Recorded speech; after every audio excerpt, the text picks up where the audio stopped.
Bonjour, nous sommes les gentilshommes. Salut Dan. Yo. Salut Connie. Pascal. Salut Pascal, salut Dan. Et bienvenue dans ce nouvel épisode du podcast qui s'interroge sur les relations hommes-femmes en posant à chaque nouvel invité des questions que beaucoup se posent et n'osent pas forcément aborder. Vous pouvez retrouver tous nos épisodes sur www.lesgentilhommes.fr, sur toutes les applis de podcast Addict, Magellan, mais aussi sur SoundCloud, YouTube, Spotify et Deezer. Et vous pouvez nous rejoindre sur Instagram, Facebook, vous tapez Les Gentilshommes dans les moteurs de recherche et vous suivez notre logo. Aujourd'hui, nous abordons le sujet du ghosting. On revient à nouveau sur le sujet du ghosting. Ouais. On en avait parlé pendant l'épisode des 2 ans aussi. Voilà, donc pour la 3e fois, on revient sur le sujet du ghosting avec Eugénie. Salut Eugénie. Bonjour. Salut Eugénie. Hello. Alors, qui es-tu ? Alors, je m'appelle Eugénie, j'ai 21 ans. Je suis étudiante en architecture et je m'excuse parce qu'aujourd'hui j'ai un peu le nez bouché. Ouais, t'inquiète. Ça va, ça s'entend pas. Bon, tant mieux. Eugénie, tu as une vraie histoire de ghosting, tu t'es vraiment fait ghoster. Bah ouais. Est-ce que tu nous raconterais ton histoire ? On commence par le tout début ? Alors, on va commencer par le tout début parce que c'est dans un contexte un tout petit peu particulier.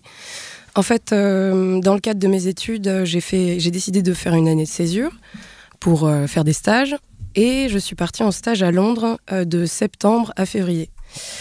Ce qu'il faut savoir par rapport à cette expérience, hormis le fait que ça a été super professionnellement, socialement et humainement, ça a été assez dur. J'étais extrêmement seule. Je suis arrivée là-bas sans trop de points de repère, quelques personnes que je connaissais, mais vraiment très peu. Et j'ai découvert une très grande solitude, en fait. Vraiment, comment dire ? De l'isolement. De l'isolement, c'est-à-dire que tu rentres du boulot, il est 18h, et puis jusqu'au moment où tu te couches, t'es seul. Voilà. J'ai compris à la toute fin qu'il fallait faire des choses par soi-même, mais ça prend un tout petit peu de temps, je suis encore un peu jeune. Bon, voilà. Et donc, je trouvais ça important de noter ce contexte, parce que, dans les moments un petit peu de faiblesse où j'étais vulnérable, j'avais pas grand monde sur qui me reposer. Et donc, c'était assez délicat. Et donc, en fait, les 3 premiers mois étant passés, donc septembre, octobre, novembre, début décembre, je réussis enfin à sortir. Je me trouve un peu des copains, des gens que je connaissais pas très bien, mais bon, on décide de sortir ce soir-là dans une boîte de nuit à Londres. Voilà, donc je connaissais à peine les gens avec qui j'étais. La soirée se passe, très bien, la musique était très chouette, on s'éclate, et puis au fur et à mesure de la soirée, je perds peu à peu les personnes avec qui j'étais, et ça me posait pas franchement de problème, parce que bon, je suis quand même assez indépendante, et une fois que j'aime la musique, ça me pose pas de problème d'être seule. Et à la toute fin de la soirée, j'étais en train de m'éclater, voilà, je dansais, c'était super chouette. Et puis, il y a un homme qui se met à côté de moi, et je me dis, tiens, il a l'air cool, ce mec. Et je pourrais pas vous dire exactement comment ça s'est passé, mais on a commencé à discuter.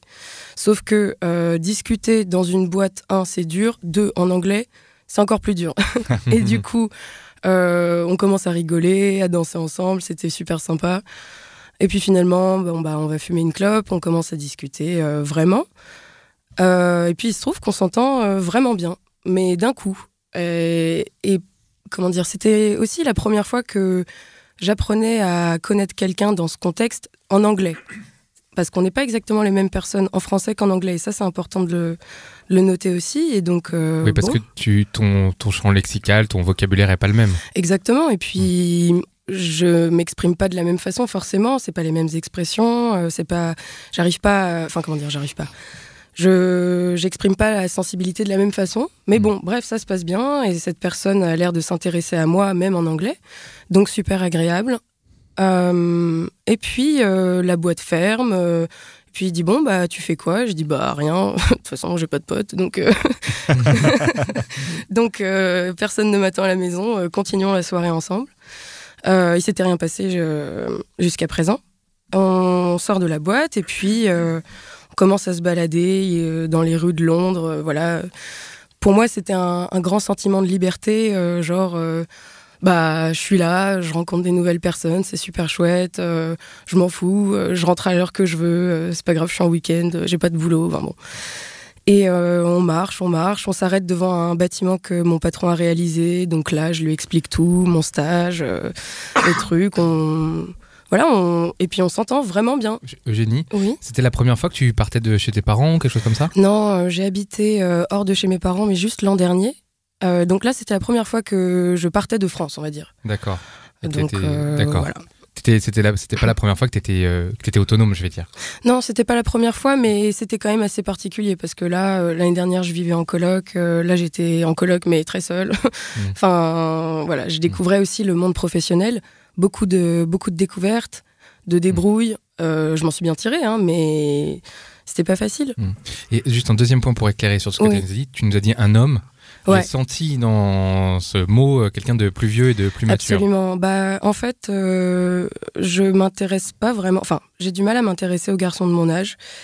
Il y a un petit décalage avec ça, et c'est vrai que les garçons que je rencontre en général, ils ont plus la trentaine. Ce qui est parfois un peu délicat parce que voilà, j'ai 21 ans et parfois on me dit ah, t'as 21 ans, mais t'es une gamine, tu te souviens même pas de la Coupe du Monde 98, alors que moi j'avais 10 ans. Ne rigolez pas, messieurs, ne rigolez pas. Voilà. Et donc là, moi, je me rappelle pas non plus. Moi. Et donc, comment dire, ça crée un vrai décalage et parfois. Et justement, avec cet homme-là, j'ai senti que ça posait pas trop de problèmes parce qu'on avait parlé de ça direct. Oui, t'as quel âge, là. Et il était c'est cool, t'as l'air mature. On continue à parler. Et ça, c'est plaisant parce que c'est pas tous les hommes qui sont comme ça. Tu sentais pas de jugement? Non, aucun. Et il y avait un peu d'alcool, peut-être que ça brouillait un peu les pistes, mais non, pas de jugement. Et puis on commence à parler de nos métiers respectifs. Lui, c'était un artiste, un réalisateur de films, de courts-métrages et tout ça. Donc forcément, quand on vient d'un domaine artistique, on est là, oh waouh, j'ai rencontré un artiste, ça va être comme Serge Gainsbourg et Brigitte Bardot, ça va être trop bien. Bon. Pourtant, t'étais pas né, hein? Ah non, j'étais pas né, non. Non plus, hein. Et là, pour le coup, nous non plus. Officiellement. Et la soirée se passe, on continue à marcher. Et puis, il me dit, tu veux qu'on aille chez moi? Et moi, je dis, oui, j'aurais tort de m'en priver, allons-y. On passe acheter une vieille bouteille de vin rouge au Tesco, c'est les Franprix anglais, à 6h du mat'. Bon, c'était rigolo. Et puis on va chez lui et on parle jusqu'à 8-9 heures. Il commence à me montrer ses films, des trucs comme ça. Au niveau de la sensibilité, on s'entend vraiment bien. C'est-à-dire qu'il me montre ses films et je rebondis dessus avec ma sensibilité et ça a l'air de lui plaire. Donc j'ai senti une espèce de connexion quand même. Et bon, on finit par aller se coucher, voilà. Donc on couche ensemble. C'était sympa, sans plus, comme quand tu couches avec quelqu'un pour la première fois. Ouais. À 6h du mat', on est embourré. À 6h du mat', voilà. Et je reviendrai sur des détails un peu négatifs dont je me suis rappelé après coup. Ouais. Et bon, on parle, et puis le lendemain, on passe quasiment toute la journée ensemble. Donc, si vous voulez, l'alcool n'était plus présent pour brouiller les pistes. L'alcool s'était dissipé. Voilà, l'alcool s'était dissipé. Et donc, a priori, là, c'était pour de vrai, quoi. Ouais. Et on s'entend toujours super bien. On parle, on rigole. Je lui montre mon boulot d'archi, c'est-à-dire mon portfolio, mes dessins. Et puis là, il commence à me dire, sans trop que je lui demande, il commence à me dire des choses vraiment agréables à entendre quand t'es très seul. C'est-à-dire, je suis ravie de t'avoir rencontré. Maintenant, t'as découvert un vrai Londonien avec qui tu vas pouvoir découvrir la ville. Je vais te montrer tous les petits coins sympas. Voilà, et puis il me montre un peu, donc comme je disais, on se montre mutuellement nos boulots. Il me montre un storyboard qu'il avait affiché dans sa chambre, puisqu'il était réalisateur, comme je l'ai dit. Et puis il me dit, vu que tu dessines super bien, génial, tu vas pouvoir m'aider à faire mes storyboards, c'est top, j'ai trouvé quelqu'un. Ouais. On a l'impression que vous mettez en place la relation à ce moment-là. Ouais. Vous mettez en place une relation. Ouais.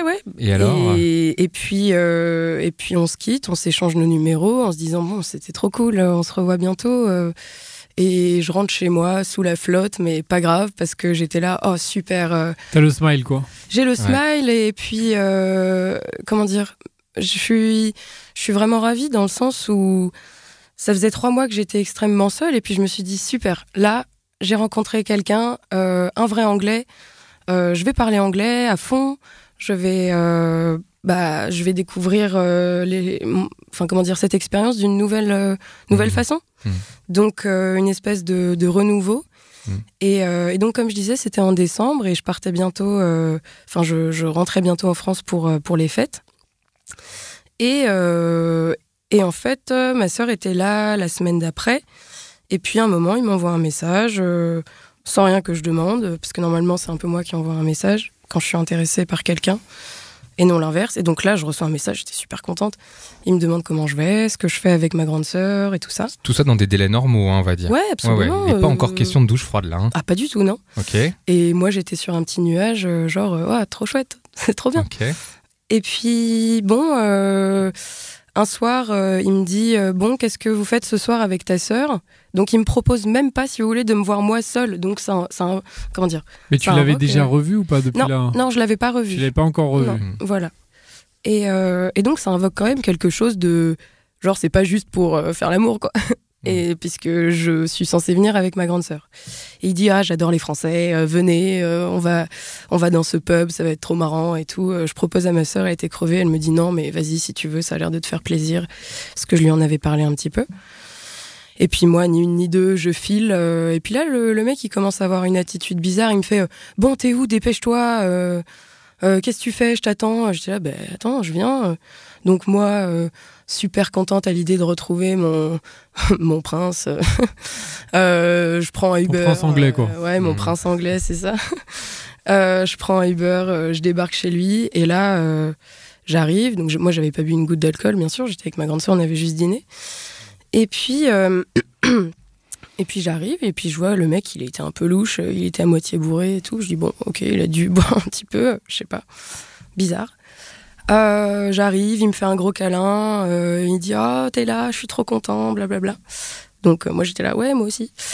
Et puis là, il me montre un autre de ses films, et le grand comédien, ou je sais pas si c'était de la comédie, mais il se met à pleurer devant ce film.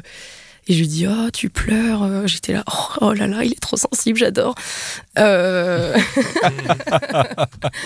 Et puis bon, on parle de ce truc-là, voilà. Et puis après, on va finalement dans ce pub dans lequel on prévoyait d'aller. Et là, trop marrant, on fait n'importe quoi, on danse, on était trop bien, on se faisait plein de câlins et tout. Et puis je me souviens d'un moment assez particulier où on se serre dans les bras et il me dit maintenant, t'es avec moi. Il me regarde droit dans les yeux et il me dit maintenant t'es avec moi, vraiment. Et là je dis ok, cool. Et donc jusqu'à présent, pour faire une petite piqûre de rappel, c'était pas moi qui avais dit tous les trucs sympas, genre je vais te faire visiter Londres et tout ça. On commence à parler de nos origines respectives, dans nos pays respectifs. Et lui il m'explique qu'en fait il vient de Brighton, c'est une ville sur la côte en Angleterre.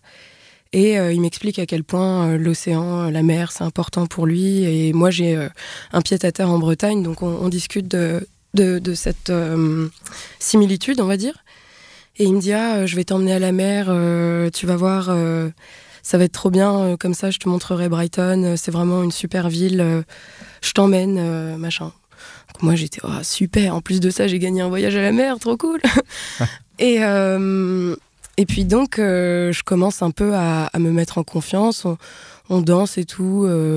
Moi, je travaillais le lendemain, donc je pouvais pas m'éterniser. Mais finalement, on repasse un peu chez lui. On fait 2-3 trucs. Et puis après, je m'en vais parce que voilà, je travaillais à 9h le lendemain. Et puis en fait, le dernier message qu'on s'échange, je lui dis que je suis bien rentrée. Et lui me dit je suis tellement contente de t'avoir rencontré, limite genre je t'attendais quoi. J'attendais de rencontrer quelqu'un comme toi. C'est fort. Et puis je vais juste préciser quelque chose, je suis jamais tombée amoureuse.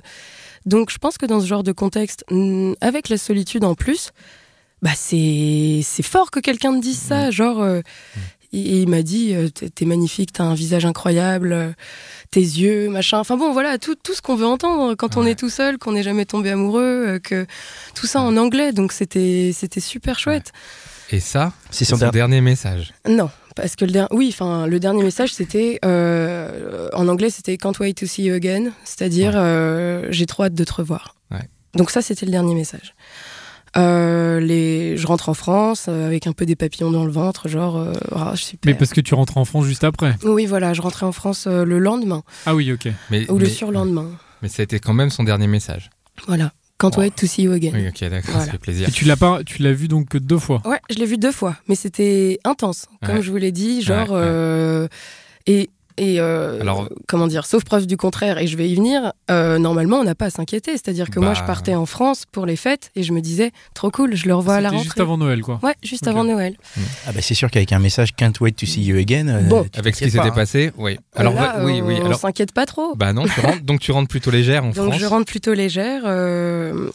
Ensuite je pars en Bretagne quelques jours avec ma grande sœur et puis on avait parlé de nos mères, pas de nos mamans, de nos océans on va dire respectifs. Et puis, super coucher de soleil en Bretagne, je prends une photo et je lui envoie. Je lui dis, bah voilà, je pense à toi, ou un truc comme ça, un truc con. Et là, il lit direct et pas de réponse. Genre, direct, ça veut dire c'est-à-dire qu'en fait, c'était sur WhatsApp et vous savez, il y a les deux petits traits bleus. Ouais. Et là, il lit directement et pas de réponse. Je me dis, bon, bah, il doit être occupé, il va me répondre. Puis les heures passent, les jours passent, il répond pas. Je me dis, bon, bah, tant pis, c'est pas grave, peut-être qu'il avait rien à me répondre. Parce que je me faisais toujours pas de soucis. C'est-à-dire que, voilà, je relisais le dernier message d'avant, c'était j'ai hâte de te revoir. Et je finis par rentrer à Londres avec un peu la boule au ventre, j'ai vraiment pas envie d'y retourner. Je savais que j'avais beaucoup de boulot à l'agence qui m'attendait. Et donc, bon, j'y reviens. Et en fait, un des seuls trucs qui me donnait envie de revenir à Londres, c'était de voir cette personne. C'était, bon, ça va être trop cool. Et puis surtout, j'avais oublié un petit détail. Lorsqu'on s'était vu la dernière fois, en semaine donc, il m'avait dit, t'es né quand et tout. Donc je suis née début janvier et lui aussi. Il est né le 12 janvier et c'était ses 31 ans. Et puis il me dit je vais t'offrir un cadeau, j'ai trop envie de t'offrir quelque chose, tu le mérites, t'es une bonne personne, et puis aussi pour mes 31 ans on fera quelque chose, comme ça je te présenterai à mes copains, on fera un truc le vendredi, c'est le 12, voilà. Et donc moi je dis bah cool, et en plus une fête avec mon nouveau chéri anglais, trop bien. Et donc voilà, je rentre à Londres et j'étais ravie de revoir cette personne. C'était vraiment le moteur un peu, parce qu'il faisait froid, il faisait moche. Enfin, tout le monde connaît le mois de janvier. À Londres, ouais. Et tu le recontactes alors ? Alors je le recontacte. J'arrive au stage lundi.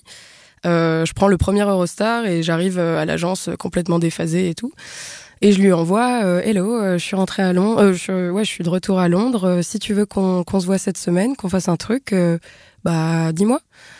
Et là, il est direct, pas de réponse. Et donc, c'était la deuxième fois. Et en fait, si vous voulez, c'est comme s'il était sur notre conversation et qu'il lisait instantanément le message et après, plus rien. Parce que les deux traits bleus... Parce que les deux traits bleus, ils apparaissent que quand tu lis le message, quand tu vas dans la conversation. Ouais. De temps en temps, sur WhatsApp, ça apparaît sur Alors Pascal, tu sais pas ça ?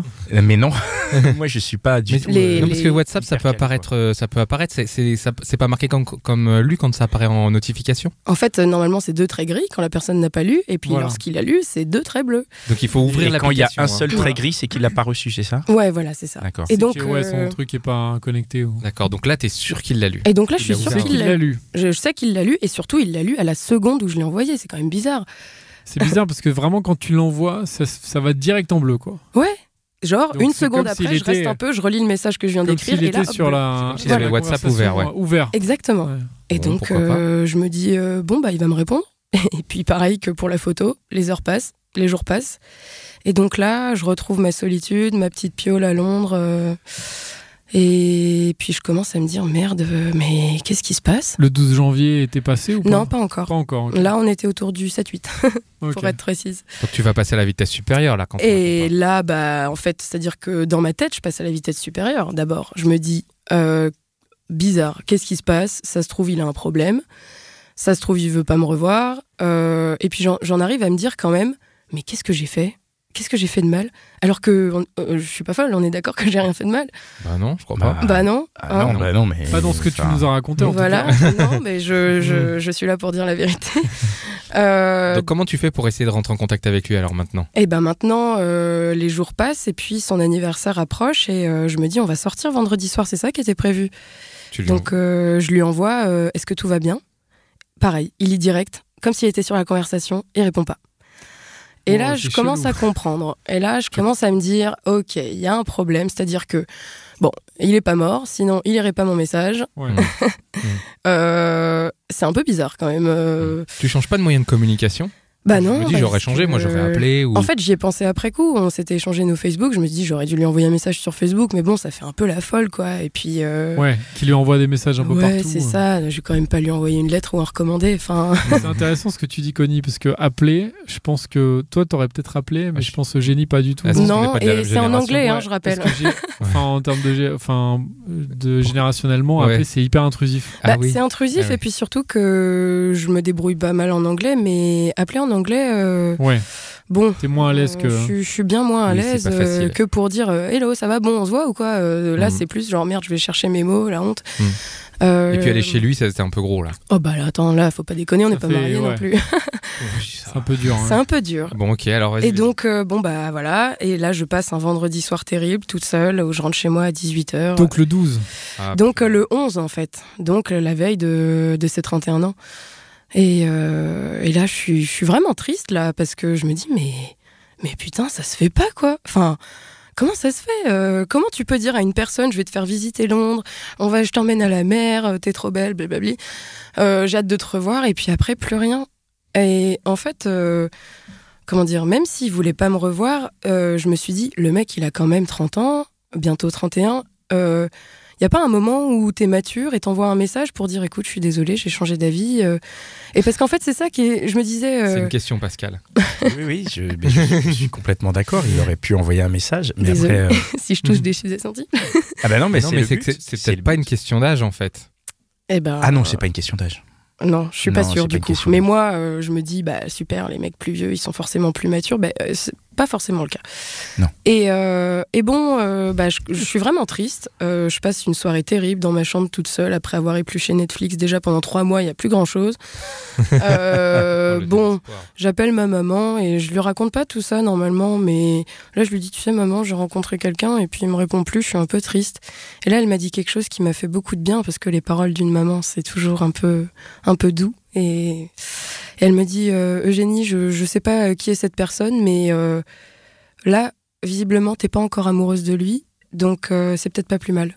Parce que s'il se comporte comme ça, c'est qu'il te mérite pas. Parce que voilà, bon, du coup j'étais là, ouais mais bon maman quand même, ça fait chier. Et c'est j'en bien, parle. ça, parce que- C'est très bien. C'est cool. Ouais, ça m'a fait du bien en tout cas. Et puis donc les jours passent, et une fois la tristesse un peu estompée, parce qu'en fait c'était une tristesse soulevée par l'incompréhension, si vous voulez. Genre, Oui, mais, tu comprends mais pas pourquoi c'est il a quoi fait ça, quoi. C'est Ouais. quoi ce truc? C'est qui ce mec? Mais Mm. qui l'a éduqué? Enfin, je veux dire, pourquoi il me répond pas? C'est pas normal. Et tu passes par des phases différentes. Mais ouais, et puis en plus, je pense que c'est important de préciser que je suis quelqu'un, j'ai pas trop confiance en moi. Là, je me disais, bon, j'ai plu à quelqu'un en anglais, physiquement et autre, parce qu'on a beaucoup discuté. Mais génial. Et donc là, quand il y a ce truc-là qui s'effondre, je me dis, mais je suis vraiment une merde, quoi. Et donc, beaucoup de perte de confiance en moi, beaucoup d'incompréhension. Je déteste, j'ai trouvé ça irrespectueux et un peu injuste, et ce sont des valeurs qui sont importantes pour moi. Et en fait, bon, quelques jours plus tard, je commence à ne plus trop y penser, mais j'étais quand même toujours en colère. Et puis, je finis par lui envoyer un dernier message. Je me dis, c'est le dernier, Eugénie, tu n'en verras plus rien après. S'il te répond pas, c'est vraiment un connard. Et du coup, je lui envoie, écoute, je trouve ça vraiment irrespectueux de pas me répondre. Si tu as changé d'avis, ce qui est probablement le cas, je trouve que t'aurais dû me le dire plutôt que d'agir comme un lâche. Alors, du coup, c'était une bonne occasion d'apprendre comment on dit lâche en anglais. Coward. Coward. Et je lui envoie ça, il lit direct, et là il me répond. Et alors attention, je suis pas venue les mains vides parce que je vous ai apporté la Ah, mec, traduction. tu lui demandes comment ça va, il répond pas, tu l'insultes, il répond, quoi. Bah ouais, il finit par c'est très répondre. Allez, Et alors, du coup, il me répond. Donc oui, j'ai traduit en français. Hein. Salut Eugénie, j'espère que tu vas bien. Si tu préfères que je dise que je n'ai pas envie de continuer ça, alors d'accord, mais ne pas répondre équivaut à un message. On s'est vu quelques fois bourré, désolé si tu attendais plus. Ça n'est pas de l'irrespect. Sois positif s'il te plaît et respecte les gens qui ont le droit de faire ce qu'ils veulent. Prends soin de toi et pardon si je t'ai déçu. Oh, Ah voilà, du coup... Il y a débat, mais il y a un débat énorme. Ouais, vas-y, Eugénie. Non, mais il aborde tout, donc... ouais. En fait, il aborde tout, mais moi, il y a un truc avec lequel je suis vraiment pas d'accord, C'est le côté bourré. Non, mais alors ça, bon, s'il veut, mais sauf qu'on s'est pas vu que bourré. Ouais. À part s'il est allé boire pendant que je dormais, mais bon, bref. Il est un peu de mauvaise foi. Donc avec quoi tu es pas d'accord? c'est Un quoi, peu de mauvaise foi. Et moi, le truc avec lequel je suis vraiment pas d'accord, c'est ne pas répondre équivaut à un message. Ça se fait pas. Bah, c'est là qu'il y a débat. C'est ce qu'on s'était dit dans l'épisode précédent. C'est exactement le centre du débat. Ouais, mais... Je vais laisser la main à Pascal et puis après on rebondit. Ok. Et pourquoi moi? Parce que c'est toi qui tiens ce sujet. Mais non, mais moi En fait, non, mais dans les faits, ne pas répondre, c'est ce que je crois que c'est toi qui disais. Ne pas répondre, c'est une réponse. Après, effectivement, quand techniquement, c'est une réponse.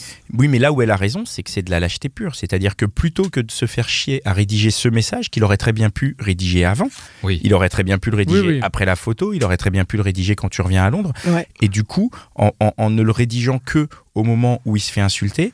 Le problème, c'est que du coup, il légitime le fait qu'il faut insulter pour avoir une réponse. Moi, c'est quelque chose que j'ai remarqué. C'est que si tu envoies des messages sympas, t'as pas de réponse. Il dit bon connard, tu réponds.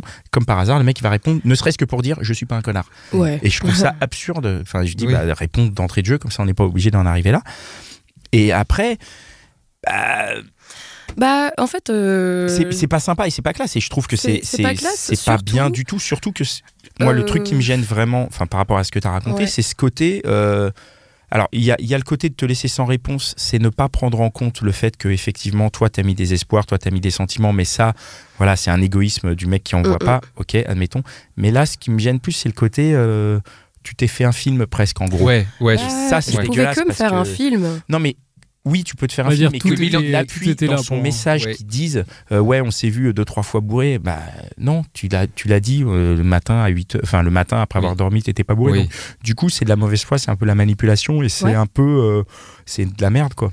C'est de la merde et puis en fait comment dire c'est-à-dire que vous dites tu t'es fait des films mais je pouvais que me faire des films quand on me dit je vais t'emmener à la mer. Oui. J'ai trop hâte de te revoir. Je suis trop contente de t'avoir trouvé. Bon, qu'est-ce que je suis censée me dire? Mais bien sûr. Bah voilà. Donc, et donc quand t'as reçu ce message, comment tu l'as pris à l'époque? Comment je l'ai pris? J'étais en tailleur sur mon lit à Londres, toute seule comme d'hab, et je me suis dit, mais quel connard. Ouais. Et puis en fait, à la fois j'ai ressenti un soulagement. Je me suis dit bon, j'ai eu ce que je voulais, une réponse. Mais quand même, le mec, il a pas froid aux yeux, quoi.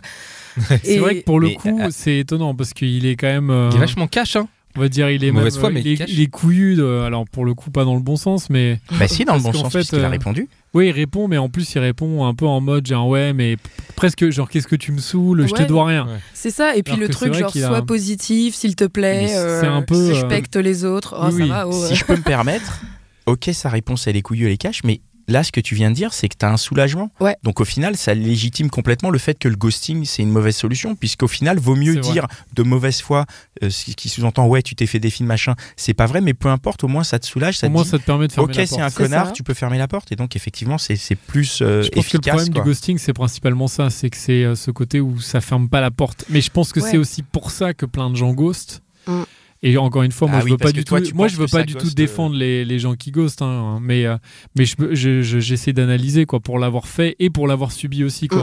Je pense qu'il y a ce côté quand tu ghostes, c'est qu'en fait, tu fermes pas la porte, mais c'est parce que t'as pas non plus complètement envie de la fermer. Quoi.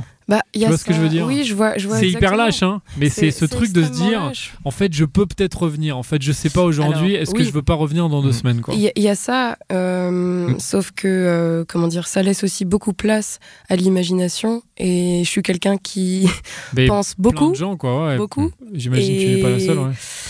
Et je suis passée par toutes les questions dans ma tête. Genre, qu'est-ce qui lui est arrivé? Genre, mais merde, mais qu'est-ce qui lui est arrivé? Il est malade. Il y a un truc grave. Ça se trouve, je sais pas, je suis pas bien, machin. J'en suis quand même arrivée à me dire, c'est de ma faute, alors que j'avais rien fait. Et je trouve ça pas hyper normal parce que, je sais pas. Et puis, vraiment, je me suis dit, c'est un mec mature, il a 30 ans, il va me répondre et tout. Mais du coup, pour revenir à la question, je me suis quand même sentie soulagée et je me suis dit, mais heureusement que je n'ai pas commencé quelque chose avec cette personne. C'est vrai, en fait, tu peux être contente de ne pas être allée plus loin que ça avec lui. C'est ce que je me dis. Alors, il y a eu quelques jours un peu douloureux, après c'est très vite passé quand j'ai eu cette réponse, parce que je me suis dit, mais s'il m'avait fait ça après par exemple 2 mois de relation, moi j'aurais été complètement omnibulée par ce mec artiste. T'aurais été au fond du seau, quoi. Enfin, vraiment. Ouais, au fond du seau. T'aurais préféré recevoir ce message-là plus tôt ? Bah ouais. Genre sans le solliciter, que par exemple, quand tu reviens de Londres, tu lui dis salut, je suis de retour, t'aurais aimé qu'à ce moment-là, il t'écrive. J'aurais aimé qu'il m'écrive, je suis désolée, c'était sympa, mais je pense pas qu'on va se revoir. Plutôt que pendant une semaine, je sois là à me faire des films et tout. Et toi, si t'avais reçu ça, t'aurais fait quoi ? T'aurais dit ok, douche froide, mais ok, j'encaisse le truc et salut. Ouais, quoi. Je pense que j'aurais été un petit peu triste, mais au moins, ça m'aurait évité quand même ces quelques jours d'incompréhension totale. Parce que c'est vraiment très désagréable, en fait. Hein. Ouais. Et surtout quand on est seul. Dans le message, je l'ai entendu qu'une fois, mais il n'y a pas un sous-entendu sur le fait que c'est sa liberté à lui de ne pas te répondre ? Exactement. Ça n'est pas de l'irrespect, sois positive, s'il te plaît, et respecte les gens qui ont le droit de faire ce qu'ils veulent. Ouais. Oh, attends. Alors, c'est un peu, il est extrêmement de mauvaise foi là, parce que il pointe vraiment du doigt le truc de dire, mais j'ai le droit de te ghoster. Oui, mais alors, mais en effet, évidemment, quand t'es dans la position en face, c'est hyper dur. Il s'était engagé quand même. Il lui a dit des trucs engageants. Il s'était engagé par rapport à ses paroles, c'est vrai. Ouais. Et donc, ce que vous voulez dire, c'est comme il s'est engagé avec des paroles, il doit se désengager avec les mêmes paroles. Il n'a pas le droit de se désengager en passant par le silence. Ça, c'est notre avis. Enfin, moi, mais c'est une question. Pour moi, oui. D'accord. Moi, en fait, le truc, c'est que si tu pousses l'engagement, après, peut-être, c'est vrai qu'il a le droit, mais comme tu as le droit, en fait, mais tout le monde a tous les droits. Mais en fait, le truc, c'est que moi, j'attendais pas à ce qu'il se désengage de la même façon dont il s'est engagé, parce que c'est pas facile. Mais et de toute façon, le désengagement aurait été de toute façon douloureux. Mais moi, ce côté lâche, je trouve ça pas bien. C'est décevant. C'est extrêmement décevant. Ouais. Et comment dire, j'ai pris un petit peu de recul sur la situation. Ça m'a pas brisé le cœur parce qu'on se connaissait finalement très peu. Mais ouais, c'est... Et après ce message, est-ce que tu l'as recroisé, tu l'as revu Tu lui as répondu ou pas ? Ouais, je lui ai répondu, un truc un peu de victime d'ailleurs, mais bon, sur le coup, je lui ai répondu un truc genre... non, j'aurais dû, hein. Ouais. Je lui ai répondu, j'attendais rien d'autre que de l'honnêteté, merci pour ça, salut. Et il m'a répondu, ok, peace and love. C'est pas un message de victime que t'as envoyé. Lui, c'est un message de gros con, oui, c'est sûr. Mais mais j'aurais dû lui dire, Dak, va te faire foutre. Ouais. Enfin, plutôt que dire genre, après, c'est tout ce que j'attendais, de l'honnêteté, ça va. Bon, maintenant que tu t'es fait ghoster, tu ne ghostes pas. Non, ça se fait pas. Franchement, je pense que c'est beaucoup moins douloureux lorsque ça vient directement. C'est une plaie, mais il n'y a pas de sel dedans. Donc, j'ai pas compris, il n'y a pas de quoi ? C'est une plaie, mais on rajoute pas de sel à l'intérieur. Oui. Okay. Parce que, je sais pas, en fait, le truc, c'est que, vu qu'on se connaissait pas bien, il connaissait pas non plus ma personnalité, et je suis quelqu'un qui a un petit peu, je crois, un peu peur de l'abandon. Je suis quelqu'un d'assez sensible, et bon, quand t'es face à ça, forcément, si t'es avec un mec complètement insensible, il va complètement s'en foutre. Mais on sait jamais sur qui on tombe, en fait. Et ça m'a appris ça aussi, c'est que je pense qu'il faut être tolérant et respectueux avec qui que ce soit, et même si la personne t'a pas plu, tu lui dis en fait. Et c'est beaucoup moins douche froide que d'attendre 2 semaines. Tu lui dis, écoute, je suis désolée, je préfère pas qu'on se revoie. Et ça m'est arrivé, hein. Ça m'est arrivé à Londres de dire ça à quelqu'un de... Toi, tu l'as dit ? Ouais. Moi, je l'ai dit à des mecs ? J'ai dit à un mec. On s'était fait un bisou à une soirée, j'avais pas du tout envie de le revoir, il me plaisait pas vraiment, et puis bon voilà. Et je lui avais dit, il m'envoyait plein de messages et j'étais un petit peu évasive. Et je lui dis, écoute, je suis désolée, mais voilà, quand on s'est embrassé hier, j'ai pas trop réfléchi, je préfère pas qu'on se revoie. Un truc gentil, quoi. C'est déjà pas sympa à dire. Faut avoir un minimum de tact, je pense. Et peut-être qu'il y a des personnes qui n'en ont pas du tout et qui sont pas capables d'en avoir, mais... Est-ce que c'est pas mieux pour ces personnes-là de ghoster, du coup, plutôt que de le dire sans tact ? Je sais pas, bonne Parce question. que moi, je suis d'accord avec toi, il faut le dire, mais malheureusement, on n'est pas tous égaux face à la parole et la communication, et il y en a qui ne peuvent pas le dire, qui ne trouvent pas les mots pour le dire, qui vont pas réussir. Donc je les défends pas, je suis pas du tout en train de défendre le ghosting, très loin de là. Mais je m'interroge. Après, si on y arrive, tant mieux. Effectivement, il faudrait être tous capables de pouvoir dire ça va pas le faire, désolé, et être capable aussi en face de le recevoir, de pouvoir se dire ok, il m'a dit ça va pas le faire, au moins il m'a répondu, c'est mieux que rien, quoi.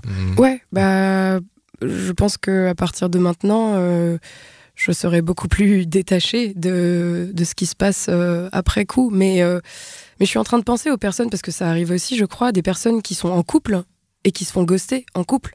Ça, c'est horrible. Je pense que c'est en couple vraiment depuis, monstrueux. Hein. Ouais. La personne ne répond plus du jour au lendemain. Et ça existe. Ça m'est jamais arrivé. Ouf, je touche du bois. Mais bon, vous imaginez l'enfer. Puis maintenant qu'on a les téléphones et tous les trucs comme ça, c'est le moyen de communication principal. Malheureusement, t'as tous ces trucs en ligne, il y a 5 minutes de trucs. Ouais. T'as ça sur WhatsApp et tout aussi ? Oui, bien sûr. Sur WhatsApp, t'as vu dernière fois, telle heure. Tu pouvais ghoster avant. Oui, probablement. Mais c'était plus facile, je pense. Tu répondais pas à la lettre, quoi. Les lettres postales. Voilà, tu donnais pas de nouvelles. Et, ouais, mais là, en fait, il y a cette espèce de douche froide de l'immédiat, je pense. Genre, la personne est en ligne, elle me répond pas. Qu'est-ce qui se passe ? Direct. Est-ce que c'est vraiment du ghosting ? Non, pas tout à fait. Mais c'est l'outil, tu vois. Parce que des fois, t'es en ligne, mais tu peux pas faire autre chose. Non, mais après, je sais. Et je voudrais juste poser une dernière question à Eugénie, excuse-moi. T'as dit maintenant je suis un peu plus détaché. Ouais. Est-ce que c'est pas un frein ça pourrait pas devenir, cette expérience douloureuse pourrait pas devenir un frein pour les moments post juste rencontre? Si, bien sûr, ça devient un frein parce que quand j'ai pas du tout envie de revivre ces quelques jours un peu terribles. Et en fait, c'est marrant parce que j'en avais parlé à ma coloc australienne, je lui avais raconté l'histoire et elle m'avait dit écoute. Elle était plus âgée que moi, elle avait genre 36 ans. Et elle m'avait dit, écoute, j'ai été en couple avec plusieurs garçons. Le seul moyen de savoir s'ils tiennent à toi, c'est que pendant 4 mois, t'envoies aucun message et il faut que ça vienne que de lui. Les 4 premiers mois. Ça, c'est un sacré conseil, ça. Et du coup, avec ce conseil-là, je me suis dit, on en reparle, mais... Peut-être chez les Australiennes. Hein. En fait, moi, je crois pas trop à genre... il m'a pas répondu pendant 12 heures, faut pas que je lui réponde pendant 24 heures, comme ça ça lui apprendra. Moi je pense qu'il faut être le plus naturel possible, mais... Bah oui, s'il vous plaît. 4 mois, moi j'y crois pas à ça, moi. J'y crois pas trop non plus. Mettre un peu en scène le manque. En tout cas au début, moi c'est mon avis. Ah ouais ? Ah je pense, ouais. Mais tu veux dire que tu réponds patiemment à des messages en disant je vais attendre plus tard ? Ah ouais ? Ouais. Okay. Alors après ça dépend à quel stade tu es de la relation, mais en tout cas au début oui. Au début, si t'es très chaud, enfin, moi d'expérience, si t'es en mode la personne te plaît en face et que tu te dis, dès que je vois son message, je vais lui répondre, en fait, finalement, t'es complètement acquis. Pour la personne en face, elle se dit, c'est bon, je l'ai dans ma poche. Et en fait, il faut pas communiquer ce truc-là. Ah ouais, moi je réponds vraiment quand j'ai le temps, quels que soient les messages. Enfin, tu vois, si je peux répondre. Toi, de toute façon, t'es toujours occupé. Donc, donc en fait, le manque se fait de façon naturelle. C'est pas, tu vois, ça peut m'arriver de mettre du temps à répondre à mes messages, comme ça peut m'arriver de répondre tout de suite parce qu'effectivement, je suis dessus et j'y réponds. Après, c'est pas des messages de séduction. La gestion du manque. Peut-être que c'est un autre sujet. Ouais. C'est peut-être un autre sujet. C'est probablement un autre sujet, oui. Ok, on finit. Tu as. On a explosé le temps, mais tu as certainement une dernière question. Non, mais il y a plein de questions, mais juste pour conclure, est-ce que tu as justement, c'est intéressant tu as des conseils pour toutes les jeunes femmes ou les femmes qui ou même les hommes ou même les hommes aussi. Mais si toi par rapport à toi, ton expérience de justement comment est-ce que tu peux gérer ça demain si tu fais le même type de rencontre, est-ce que tu vas et est-ce que tu conseilles aux gens justement d'être du coup beaucoup plus de faire plus gaffe et de se dire tiens, il est en train de m'envoyer du rêve, mais en fait tout ça c'est du blabla. Probablement qu'il faut se méfier un petit peu et selon les sensibilités c'est pas facile à gérer, mais il faut pas se faire des films trop vite, je pense. Ouais. Je dis ça en étant consciente que c'est beaucoup plus facile à dire qu'à faire. Parce que c'est quand même cool quand tu rencontres quelqu'un et que la personne t'envoie du rêve et puis c'est quand même cool. C'est trop chouette, t'apprends à te connaître, t'as plein de trucs à raconter. Bon. C'est chiant de se dire il faut être en mode frein à main. Mais en même temps t'es presque un peu obligé. Je pense qu'il faut juste pas rouler trop vite. en utilisant l'expression du frein à main. Faut pas rouler trop vite, et puis voilà. Et puis surtout, les personnes qui ghostent, qui ont déjà ghosté, je pense qu'il faut qu'elles se remettent un tout petit peu en question, et même si c'est plus facile, je sais pas, c'est vraiment pas sympa. Et voilà. Ok. Faut se dire que oui. C'est pas une très belle conclusion, je m'excuse. Si, moi je trouve que c'est un bon mot de la fin, et moi ça va me permettre de poser la question aux auditeurs, du coup, puisqu'on pose désormais des questions aux auditeurs dans les épisodes, donc parce qu'on est très curieux. On sait que les auditeurs sont curieux, donc on va vous poser une question. Envoyez-nous votre réponse, que ce soit en commentaire Facebook, YouTube, sur Instagram, en story, dans les commentaires. Voilà. Et donc du coup la question c'est ça, c'est est-ce que vous avez déjà été ghosté, pour faire écho à ton témoignage? Et si vous avez ghosté, à l'inverse, si vous avez été ghosteur, de nous raconter pourquoi et comment, puisque je pense que c'est intéressant, tu le dis, comme tu viens de le dire, voilà, les ghosteurs doivent se remettre en question. Ben voilà, racontez-nous pourquoi vous l'avez fait. Donc si vous voulez nous raconter les deux versants, ça m'intéresserait d'entendre. Comment, tu vois, j'imagine qu'aujourd'hui ça t'intéresserait d'entendre ce qui s'est passé pendant ces 15 jours et pourquoi il a pris la peine de lire tes messages et de ne pas t'y répondre. Donc racontez-nous les deux, comment vous avez été ghosté, comment vous l'avez perçu, et si vous avez ghosté, bande de petits salopards. Au féminin aussi, évidemment, parce qu'on dit ghoster, on peut tout féminiser. Il y a aussi des ghosteuses, on va pas se mentir. Il y en a beaucoup même, je pense. Voilà, c'est kiff-kiff, il y en a partout. Racontez-nous comment, pourquoi, qu'est-ce qui se passe à ce moment-là, pourquoi vous l'avez fait. Je crois que j'ai vu passer des messages sur Instagram déjà où il y a des gens qui nous disaient qu'ils l'avaient fait et qui avaient des manières de le légitimer parce qu'ils avaient des bonnes raisons de le faire à ce moment-là. Donc voilà, n'hésitez pas à nous laisser ces petits messages sur nos réseaux. Voilà, c'est fini pour cet épisode. Merci les gars. Merci Eugénie. Merci Mitch. Thank you Mitch. Et merci Binge Audio. Et merci à votre écoute, chers auditeurs. Vous pouvez nous suivre sur votre réseau préféré. On est aussi bien sur Instagram, Facebook, YouTube. On est sur toutes les applis de podcast. Putain, j'arrive pas avec ce mot podcast. Ça peut changer. Abonnez-vous, mettez-nous 5 étoiles. Et si vous voulez nous soutenir plus concrètement, vous pouvez aller sur notre Tipeee. Voilà, soutenez-nous, donnez-nous de la force. Donnez-nous un peu de force, en euros plutôt. Voilà. On a besoin de faire le tour de France des gentilshommes. Voilà. On est en train de préparer, il y a déjà des épisodes qui... Si vous voulez qu'on vienne vous voir... On y arrive. Si vous voulez que... Ah oui, je voulais dire aussi, si jamais vous étiez de passage sur Paris, de nous faire signe. Ah oui. Si vous planifiez des passages sur Paris, faites-nous signe, qu'on puisse s'organiser et voir à quel moment on peut caler des enregistrements. C'est très bien. Parce que vraiment, on veut... on n'est pas que parisien. Et si vous nous écrivez, promis, on vous ghostera pas. Arrête, dis pas ça, on met des plombs, on va répondre aux messages. On répond à tous les messages. Non, mais du coup, on va remercier les certains tipeurs. Ils sont pas tous là, mais c'est ceux qui nous ont tipé au jour de l'enregistrement. Je le précise parce qu'on est souvent en décalage avec les enregistrements. On ne sait pas quand sera diffusé cet épisode, par exemple. Donc nos tipeurs qui jusque-là, qui nous ont vraiment soutenus, et merci à eux.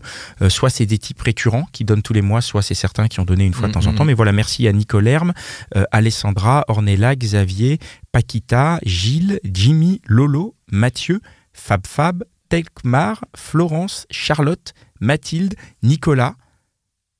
Et voilà, c'est tout.